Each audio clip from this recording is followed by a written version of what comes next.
नमस्कार, आप देख रहे हैं सिटी सेंटर शो। मुंबई से मैं हूं पूजा भारद्वाज। शो की शुरुआत कर रहे हैं इस सवाल के साथ कि क्या ठाकरे की शिवसेना एक बार फिर से कांग्रेस के साथ अपनी करीबी दिखा रही है।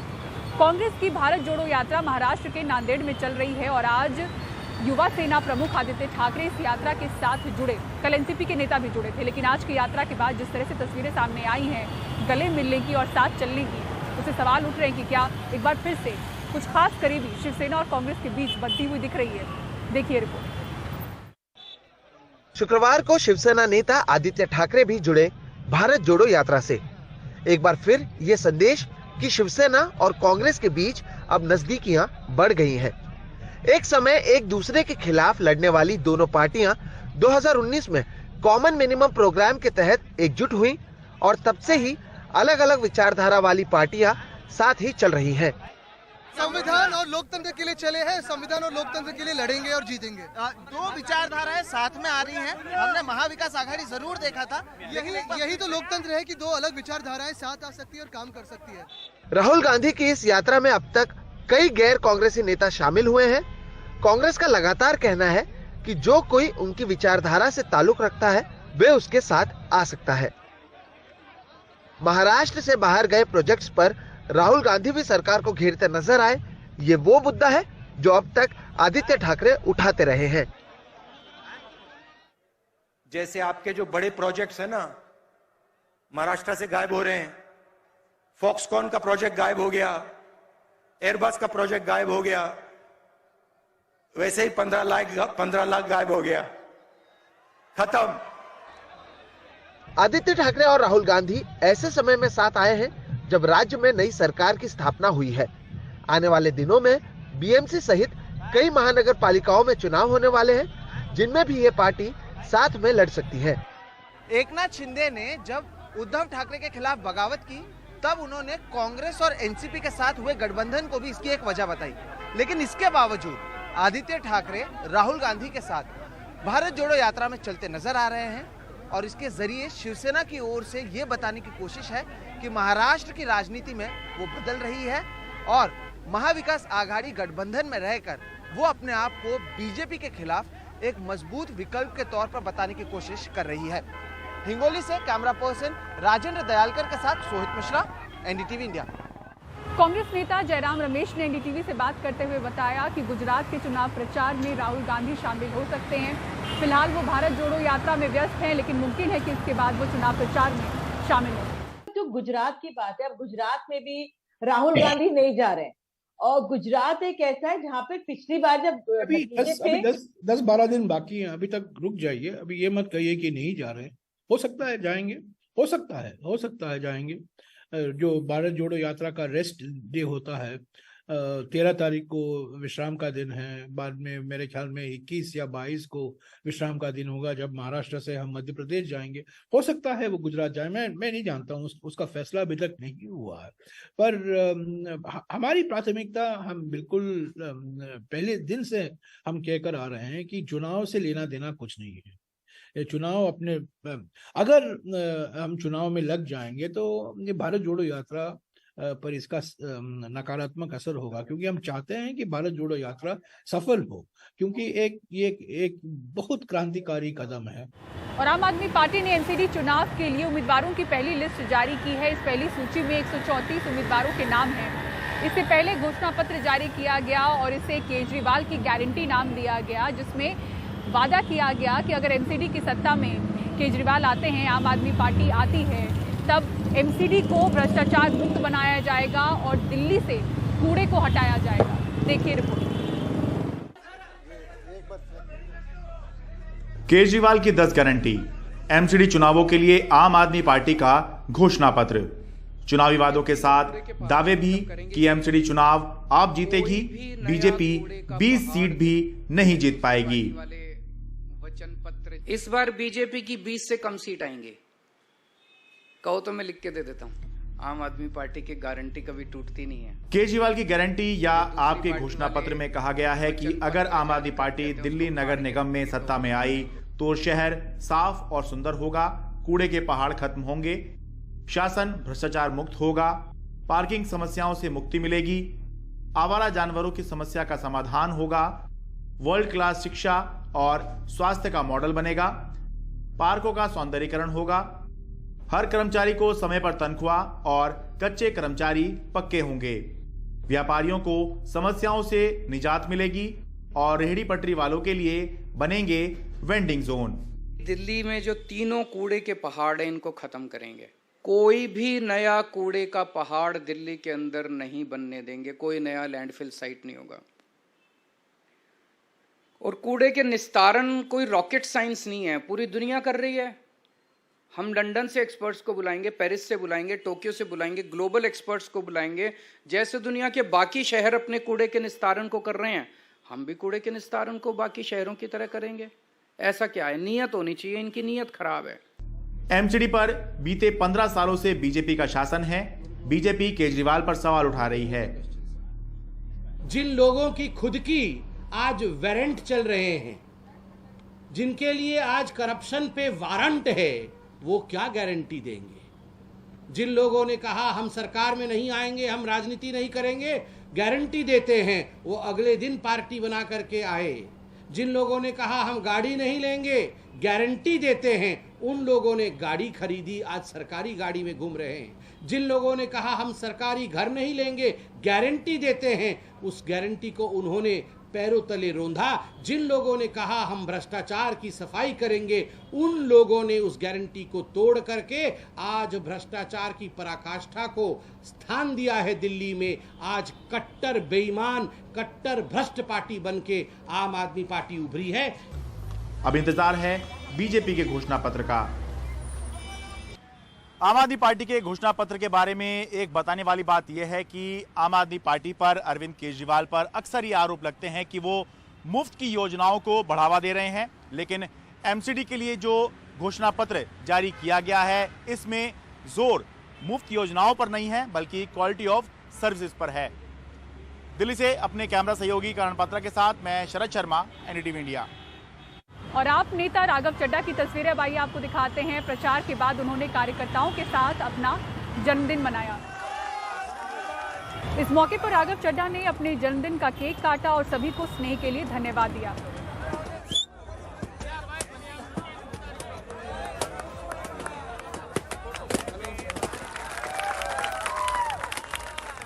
और प्रधानमंत्री नरेंद्र मोदी दक्षिण भारत के 4 राज्यों के दौरे पर हैं। बेंगलुरु से आपको तस्वीरें दिखाते हैं, जहां एयरपोर्ट के नजदीक उन्होंने शहर के संस्थापक की मूर्ति का अनावरण किया। देखिए निहाल किदवई की रिपोर्ट। केम्पेगौड़ा की 108 फीट की मूर्ति के अनावरण से ठीक पहले की तस्वीर। एक नाटक जिसमें प्रधानमंत्री नरेंद्र मोदी, केम्पेगौड़ा और उनकी कुलदेवी केम्पम्मा के बीच बातचीत। नवरात्रा के व्रत के दौरान मोदी जी के सपने में एक देवी आती है, जिनसे मोदी जी पूछते हैं कि आप कौन हैं, तो वो बताती हैं कि मैं केम्पम्मा देवी हूँ और आज आपको अपने एक बेटे की कहानी सुनाऊंगी। फिर वो केम्पेगौड़ा के बारे में बताती है। और फिर मोदी जी ने बेंगलुरु शहर के संस्थापक केम्पेगौड़ा की 108 फुट ऊंची कांच की प्रतिमा का अनावरण किया। मुझे नाड़ प्रभु केम्पेगौड़ा जी की 108 फीट की प्रतिमा के अनावरण और उनके जलाभिषेक का भी अवसर मिला। नाड़ प्रभु केम्पेगौड़ा की ये विशाल प्रतिमा हमें भविष्य के बेंगलुरु, भविष्य के भारत के लिए निरंतर समर्पित भाव से मेहनत करने की प्रेरणा देगी। लेकिन विपक्ष नाराज है कि इतने बड़े मौके पर बीजेपी ने ओछी राजनीति की और उन्हें नहीं बुलाया। मेरे पिता का नाम सुनिए, मैं केम्पेगौड़ा का वंशज हूँ। मुझे नहीं बुलाया तो पार्टी का क्या? इससे पहले तकरीबन 5,000 करोड़ रुपए की लागत से तैयार केम्पेगौड़ा अंतर्राष्ट्रीय हवाई अड्डे के भव्य टर्मिनल 2 का उद्घाटन देखने में ये टर्मिनल किसी मध्यकालीन राजमहल की भव्यता को चुनौती देता नजर आता है। कर्नाटक में लिंगायतों के बाद गौड़ा की सबसे ज्यादा आबादी है और देवे गौड़ा इस समुदाय के सबसे बड़े नेता हैं। लेकिन ढलती उम्र की वजह से उनकी पकड़ अपने समुदाय पर कमजोर पड़ी है। ऐसे में कांग्रेस और बीजेपी दोनों ही सेंधमारी की कोशिश कर रहे हैं। कांग्रेस ने एयरपोर्ट का नामकरण केम्पेगौड़ा के नाम पर किया, तो अब एयरपोर्ट के नजदीक ही बीजेपी ने केम्पेगौड़ा की बड़ी सी मूर्ति लगवा दी। बेंगलुरु से कैमरामैन गोविंद मूर्ति के साथ निहाल खिदवई, एनडीटीवी इंडिया। मुंबई में कोरोना का प्रकोप कम हुआ तो एक और बीमारी पांव पसार रही है और तेजी से फैल रही है। ये बीमारी है मीजल्स यानी कि खसरा। बच्चों को अपनी चपेट में ले रही है और इस कदर ले रही है कि बीएमसी के साथ साथ केंद्र सरकार भी अलर्ट पर है। टीम मुंबई पहुंची स्थिति का जायजा लेने के लिए। जो एक्सपर्ट्स हैं उनका कहना है कि बीते 2 साल कोविड की वजह से, लॉकडाउन की वजह से लोगों ने टीकाकरण में दिलचस्पी नहीं दिखाई, जिसका ये नतीजा है। मलाड, गोवंडी, मुंबई की इन बस्तियों में घर घर पहुंचकर तेजी से खसरा का टीका लगाया जा रहा है। कारण है अचानक मीजल्स के बढ़ते मामले। बीएमसी के साथ साथ केंद्र सरकार भी इस कदर अलर्ट हुई कि केंद्रीय स्वास्थ्य मंत्रालय ने फौरन 3 सदस्यीय उच्च स्तरीय टीम को स्थिति का जायजा लेने के लिए आर्थिक राजधानी मुंबई भेजा। बीते कुछ हफ्तों में खसरा ने 0 से 5 वर्ष की आयु के करीब 80 बच्चों को अपनी चपेट में लिया है। बच्चों को मीजल्स की बीमारी से बचाने के लिए बीएमसी ऐसे इलाकों में स्क्रीनिंग और स्कैनिंग कर रही है जहां पर मामले अधिक दिख रहे हैं। परेल, बांद्रा, सांता क्रूज, कुर्ला, गोवंडी, चेंबूर और मलाड पश्चिम क्षेत्रों में टीकाकरण अभियान तेजी से चलाया जा रहा है। ज्यादातर 0 से 5 वर्ष की आयु के बच्चों में ये बीमारी मिल रही है। खसरे से 3 संदिग्ध मौतें भी बताई जा रही हैं। हालांकि विशेषज्ञों की टीम ये निर्धारित करेगी कि क्या ये वास्तव में खसरे के मामले थे। संदिग्ध मरीजों के रक्त के नमूने जांच के लिए जा रहे हैं। सर्वेक्षण में पता चला है कि खसरे के कुल मामलों में से लगभग 10% बच्चों को आंशिक रूप से टीका लगाया गया था और 25% बच्चों का टीकाकरण नहीं हुआ। बीएमसी अपील कर रही है कि लोग टीकाकरण जल्द पूरा कराएं। खसरा और रुबेला से बचाव के लिए टीकाकरण की पहली खुराक 9 महीने की उम्र के बाद और दूसरी खुराक 16 महीने की उम्र के बाद दी जानी चाहिए। सरकारी स्वास्थ्य केंद्रों पर ये निःशुल्क उपलब्ध हैं। पिछले 30 सालों में मीजल्स का प्रकोप लगभग न के बराबर दिखा। अब एक्सपर्ट्स को लगता है कि बीते 2 साल कोविड के कारण कई लोगों ने टीकाकरण में दिलचस्पी नहीं दिखाई, जिसका ये नतीजा है कि लगभग गायब हो चुकी बीमारी अब पांव पसारती दिख रही है। कोविड के दौरान स्ट्रिक्ट लॉकडाउन था और लोगों के मन में डर भी था वैक्सीनेशन लेने के लिए, बाहर निकलने के लिए। तो वो एक रीजन हो सकता है कि जो वैक्सीनेशन चेन है वो डिसरप्ट हो गई। उसके कारण बच्चों को वैक्सीनेशन पूरी तरह से डोजेस मिले नहीं होंगे। वो एक वजह हो सकती है कि बच्चों को ये मीजल्स आउटब्रेक हो रहा है। तो इसमें बच्चे को तेज बुखार आता है, खांसी सर्दी होके उसे निमोनिया होने का डर रहता है, बहुत पतले जुलाब होने से उसका पानी कम होने का डर रहता है, उसके मगज में सूजन आ सकती है और कभी कभी आंख की रोशनी भी जा सकती है। ऐसा बच्चा जब ठीक हो जाएगा तो उसे कुपोषण की बीमारी हो सकती है और आगे इवन टीबी जैसी भयानक बीमारी लग सकती है। खसरे में बच्चे को बुखार, सर्दी, खांसी और शरीर पर लाल चकत्ते पड़ जाते हैं। इस बीमारी की वजह से उन बच्चों की स्थिति गंभीर हो सकती है जिन्हें आंशिक रूप से टीका लगाया गया या जिनका टीकाकरण नहीं हुआ हो। मुंबई से सुनील सिंह के साथ पूजा भारद्वाज, एनडीटीवी इंडिया। अंतर्राष्ट्रीय अर्थव्यवस्था पर मंदी का साया गहराता जा रहा है और भारत की अर्थव्यवस्था पर इसके असर की आशंका भी। अब भारत की अनुमानित विकास दर कहां तक बताई जा रही है, आपको दिखाते हैं इस रिपोर्ट में। भारतीय अर्थव्यवस्था की रफ्तार घटने का अंदेशा बढ़ रहा है। विश्व बैंक और अंतर्राष्ट्रीय मुद्रा कोष के बाद अब अंतर्राष्ट्रीय रेटिंग एजेंसी मूडीज ने भी मौजूदा वित्तीय साल के दौरान भारत की अनुमानित आर्थिक विकास दर को घटा दिया है। मूडीज का आकलन है कि 2022 में भारत की आर्थिक विकास दर पहले अनुमानित 7.7% से घटकर 7% रह जाएगी।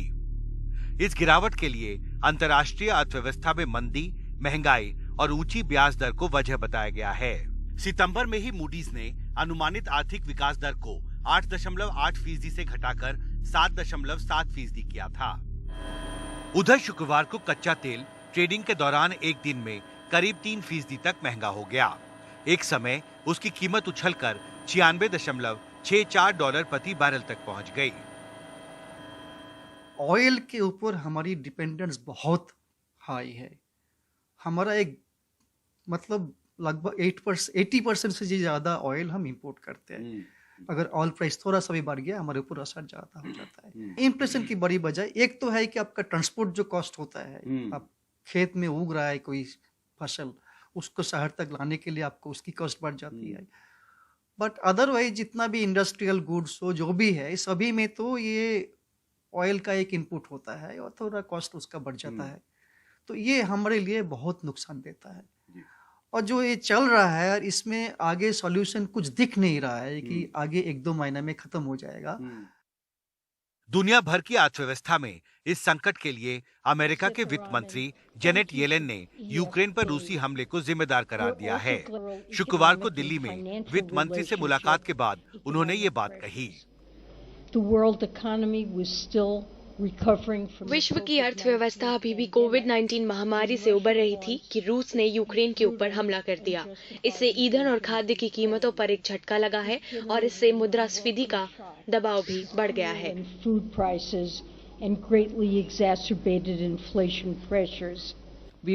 हम ज्यादा से ज्यादा बेहतर तरीके से वैश्विक आर्थिक चुनौतियों का सामना करने के लिए अमेरिका के सहयोग पर भरोसा करना जारी रखेंगे। मल्टीलैटरलिज्म। अंतर्राष्ट्रीय तेल बाजार में कच्चे तेल की कीमतों में उथल-पुथल का दौर जारी है। शुक्रवार को ट्रेडिंग के दौरान एक समय अंतर्राष्ट्रीय बाजार में कच्चे तेल की कीमतें एक बार फिर बढ़कर $96 प्रति बैरल से भी ऊपर चली गईं। कच्चा तेल ऐसे वक्त पर फिर महंगा होने लगा है जब अंतर्राष्ट्रीय अर्थव्यवस्था पर मंदी का साया गहराता जा रहा है। जाहिर है आर्थिक मोर्चे पर भारत के सामने भी चुनौती बड़ी हो रही है। दिल्ली से प्रेम सिंह के साथ हिमांशु शेखर, एनडीटीवी इंडिया। रूस की सेना यूक्रेन के खेरसन शहर से निकल चुकी है और अब यूक्रेन की सेना यहां पर जा रही है। रूस के लिए ये बड़े झटके के तौर पर देखा जा रहा है। ये जली हुई इमारतें, इमारतों के अंदर का बिखराव, वीरान सड़कें, लेकिन बीच बीच में यूक्रेन के झंडे। आज खेरसन की ये तस्वीर है जब रूस की सेना इस इलाके से पीछे हट गई है और इलाका फिर से यूक्रेन के कब्जे में आ रहा है। खेरसन में रूसी सेना अब नीपर नदी के बाएं तरफ आ चुकी है। यह सुबह 5 बजे हुआ। अब दाहिने तरफ कोई सैन्य साजो सामान या हथियार नहीं है। सभी सैनिक बाईं तरफ आ चुके हैं। माना यह जा रहा है कि नीपर नदी के दोनों तटों को जोड़ने वाले पुलों पर लगातार हमले और नुकसान के कारण उस तरफ लड़ रही रूसी सेना तक रसद, हथियार पहुंचाना बेहद मुश्किल हो गया। इसलिए रूसी सेना वहां से पीछे हटी है। खेरसन शहर अकेली राजधानी है इस क्षेत्र की जिस पर रूस का कब्जा हुआ है और खुद राष्ट्रपति पुतिन ने इसका ऐलान सितंबर में किया। इस इलाके को खोना रूस के लिए बड़ा झटका है। खेरसन रूस और क्रीमिया को जमीन के रास्ते जोड़ता है। खेरसन से ही ताजा पानी क्रीमिया पहुंचता है जिसे 85% तक यूक्रेन ने रोक रखा है। खेरसन पर वापस कब्जे से ब्लैक सी के कुछ इलाके यूक्रेन के कब्जे में आएंगे जिससे अनाज निर्यात में आसानी होगी। रूस के कब्जे वाले क्रीमिया पर लॉन्ग रेंज मिसाइल से हमला करने में यूक्रेन सक्षम हो जाएगा। हालांकि यूक्रेन खेरसन पर फिर से कब्जे पर अभी खामोश है और अपने नागरिकों को वहां फिलहाल अपने घरों में लौटने से मना किया है। दिल्ली से Kadambini Sharma, NDTV India. Blue tick को लेकर ट्विटर पर एक अलग तरह की बहस शुरू हो गई है और इस बहस के बीच किस तरह से फेक अकाउंट और वेरीफाइड फेक अकाउंट की बाढ़ आ गई है, रुबीना मुंगिया की इस रिपोर्ट में आपको दिखाते हैं। ब्लू टिक को लेकर ट्विटर पर बहस थमने का नाम नहीं ले रही है। एलन मस्क के विवादास्पद पे टू वेरीफाई फीचर को लेकर ट्विटर पर फेक न्यूज और वेरीफाइड फेक अकाउंट की बाढ़ सी आ गई है। वेरीफाइड फेक अकाउंट ने एयरक्राफ्ट और हथियारों की बड़ी कंपनी लॉकहीड मार्टिन की तरह खुद को बताकर ट्वीट कर दिया कि कंपनी सऊदी अरब, इजराइल और अमेरिका को मानवाधिकार उल्लंघन की वजह से हथियारों की बिक्री बंद कर रही है। एक और अकाउंट जो कि खुद को एली लिली फार्मा कंपनी बताने की कोशिश कर रहा है, उसकी तरफ से ट्वीट आया कि इंसुलिन अब सबके लिए मुफ्त होगा। इसके बाद कंपनी के आधिकारिक ट्विटर अकाउंट ने बयान जारी किया कि ये सही नहीं है और इंसुलिन की कीमत प्रति वायल $100 बनी रहेगी। नियम तोड़ने वाले अकाउंट को बंद कर दिया गया और ट्वीट हटा दिए गए, लेकिन ब्रांड के वेरिफिकेशन को लेकर जो सवाल उठ रहे हैं वो बरकरार है।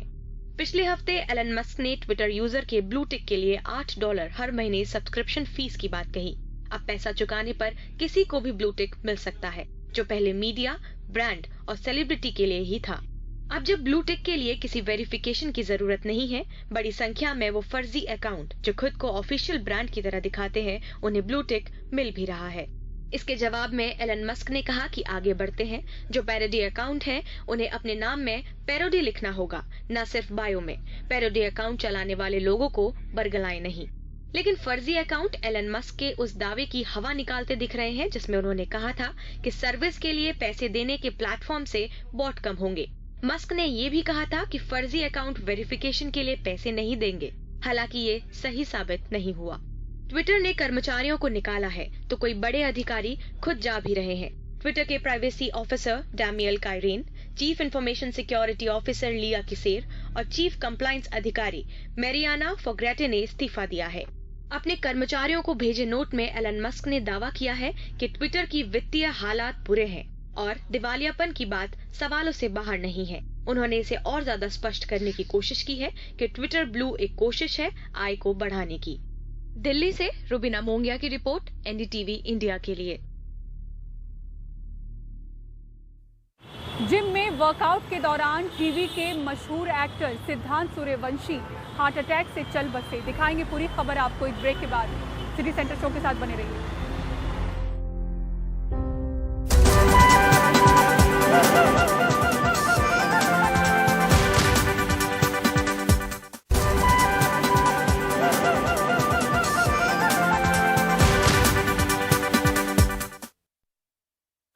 और हार्ट अटैक के मामले लगातार बढ़ रहे हैं और इससे मौतें भी। और इसी बीच जब जाना माना चेहरा हमारे बीच से चला जाता है तो इस बात को फिर से हवा मिलती है कि क्या इस पर एक सरकारी स्टडी की ज़रूरत है कि अचानक हार्ट अटैक के मामले क्यों बढ़ रहे हैं। मशहूर टीवी एक्टर सिद्धांत सूर्यवंशी हमारे बीच नहीं रहे। जिम में थे, वर्कआउट कर रहे थे और अचानक उनका हार्ट अटैक से निधन हो गया। एक और जाना माना चेहरा हार्ट अटैक का शिकार हो गया। टीवी एक्टर सिद्धांत वीर सूर्यवंशी का 46 साल की उम्र में जिम में वर्कआउट करने के दौरान दिल का दौरा पड़ने से निधन हो गया। क्या हो गया हमारे इस दुनिया को, बॉलीवुड को, एक के बाद एक सैड न्यूज हमारा पीछा नहीं छोड़ रही। कौन सी दुआ करें, कौन सी प्रार्थना करें, कौन सी आराधना करें कि सब ठीक हो जाए, सब अच्छे हो जाए, फिर से सब लोग तंदुरुस्त हो जाए, चुस्त हो जाए। हाल के ही दिनों में देखें तो comedian Raju Srivastava, popular singer के, साउथ के सुपरस्टार पुनीत राजकुमार, एक्टर सिद्धांत शुक्ला जैसे कई जाने माने चेहरे दिल की बीमारी के आगे जिंदगी हार गए। बतौर मॉडल अपने करियर की शुरुआत करने वाले सिद्धांत सूर्यवंशी ने कई मशहूर टीवी शोज में काम किया है। वो अपने सोशल मीडिया पेज के जरिए अक्सर अपने वर्कआउट वीडियो शेयर करते थे और फैंस को मोटिवेट करते रहते थे। उनकी मौत दिल की बड़ी समस्याओं को फिर से उजागर करती है। हमारा जो जीन है, इंडियन एशियन जीन, वो ज्यादा प्रोन करता है हार्ट की प्रॉब्लम्स होने के लिए। स्ट्रेस का लेवल बहुत है और कोरोना, ये सब मेजर फैक्टर्स हैं जिसकी वजह से हार्ट की प्रॉब्लम यंग लोगों में होती है। सबसे दुखद बात यह है कि यूजली इन पेशेंट्स को पहले से कोई सिम्टम नहीं होते, तो ऐसे पेशेंट्स को सडनली हार्ट अटैक आता है और मोस्ट ऑफ द टाइम ये लोग अस्पताल भी नहीं पहुंच पाते। ऐसे पेशेंट्स के बचाव के लिए हम लोग क्या कर सकते हैं?